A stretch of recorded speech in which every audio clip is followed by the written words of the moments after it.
Si l'Éternel n'est bâti, la maison, ceux qui la bâtissent travaillent en vain. Si l'Éternel ne garde la ville, celui qui la garde veille en vain. Je me reprends. Si l'Éternel n'est bâti, la maison, ceux qui la bâtissent travaillent en vain. Si l'Éternel n'est bâti une maison, ceux qui la bâtissent travaillent en vain. Et nous ouvrons notre deuxième texte que nous trouvons dans Luc, le chapitre 6.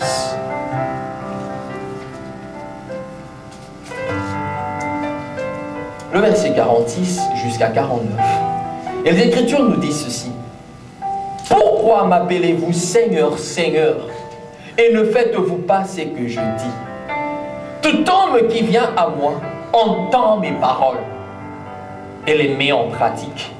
Je vous montrerai à quoi il est semblable. Il est semblable à un homme qui bâtit une maison. Il a creusé profondément et posé le fondement sur le roc. Une inondation est venue et le torrent s'est rué contre cette maison sans être capable de l'ébranler parce qu'elle est bien bâtie. Parce qu'elle est bien bâtie. Mais celui qui entend mes paroles et ne les met pas en pratique est semblable à un homme qui a bâti une maison sur la terre sans fondement. Le torrent s'est rué contre elle. Aussitôt elle s'est écroulée et la ruine de cette maison a été grande. Alléluia. Bien-aimés, ce matin, nous voulons parler de bâtir. Parce que nous avions eu à parler de détruire. Et bien aimé, j'aimerais d'abord que nous dire cette vérité.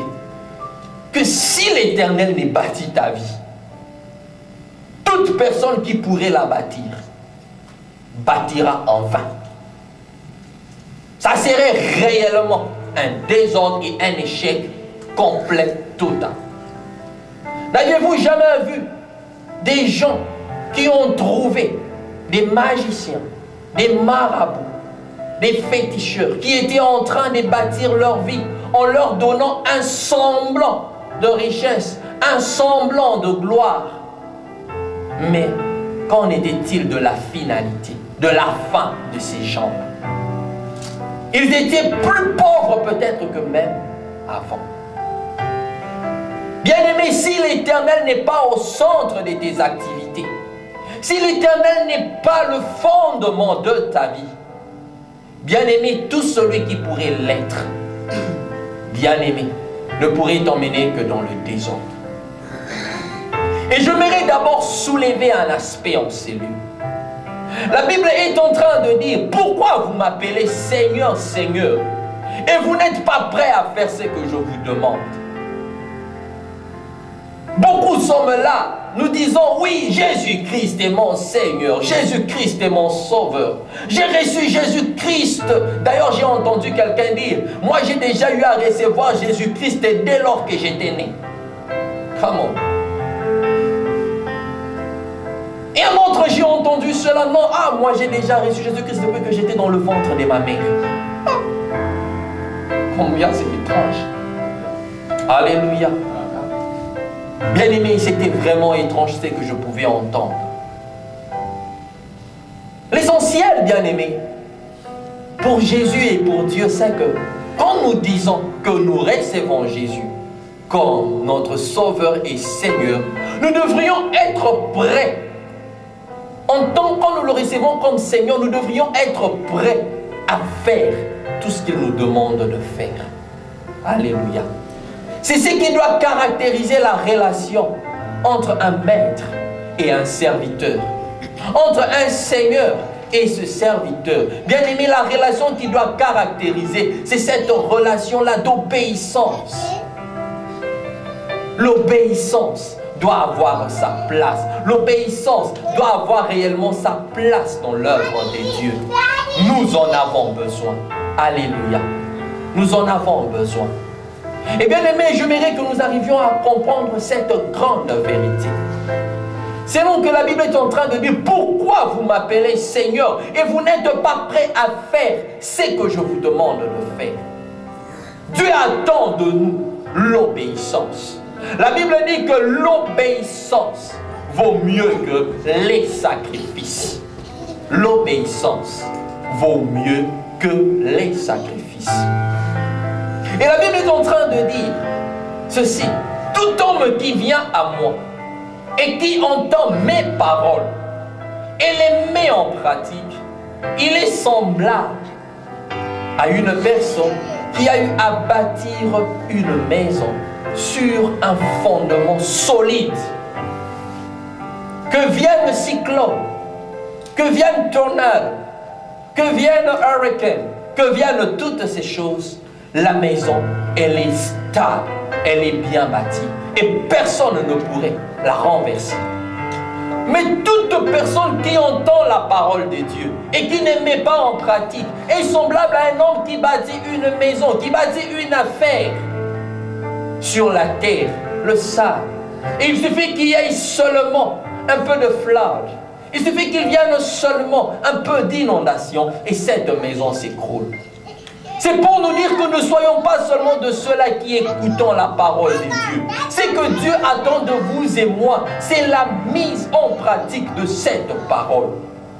Nos cœurs sont pleins de la parole de Dieu. Nous avons eu à entendre des messages de toutes sortes et formes et des thèmes. La sanctification, la prospérité, la bénédiction, les péchés, le royaume des dieux, l'enfer, les dons spirituels. C'est bien d'être bourré de toutes ces prédications. Mais qu'en est-il de la pratique de la parole des dieux? De foi, nos vies ne marchent pas parce que la parole des dieux que nous avons eu à beaucoup encaisser sont peu exploitées. Cette parole-là n'est pas trop mise en pratique. Alors que la réussite de ta vie dépend de la mise en pratique de la parole des dieux. Vous savez, quand vous avez un téléphone, lorsque votre mémoire devient pleine, lorsque vous cherchez à download, à ajouter certains éléments, on vous dit carrément que réellement le mémoire est full. Et ça ne peut pas recevoir, ça ne peut plus accepter ce que vous vouliez encore introduire parce que c'est full. Et c'est ce que j'aimerais un peu dire ce matin. Le Seigneur est en train de voir nos cœurs full de la parole de Dieu. À tel enseigne qu'il cherche là où il peut encore verser sa parole. Parce que la parole qui est en vous, bien aimé, la parole qui est en nous, jusque-là, elle n'arrive pas à se transformer en chair. Selon que la Bible dit, et la parole a été faite chair. La parole n'est pas restée parole, mais elle a été transformée en chair.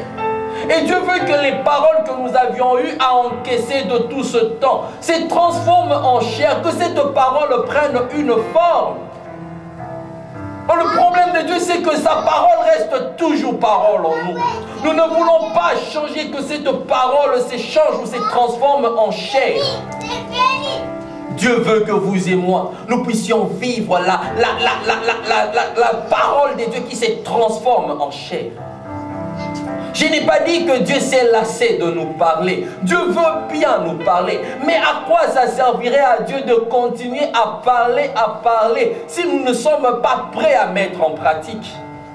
Voilà pourquoi la Bible dit que lorsque tu mets en pratique la parole de Dieu, tu es semblable à cette maison-là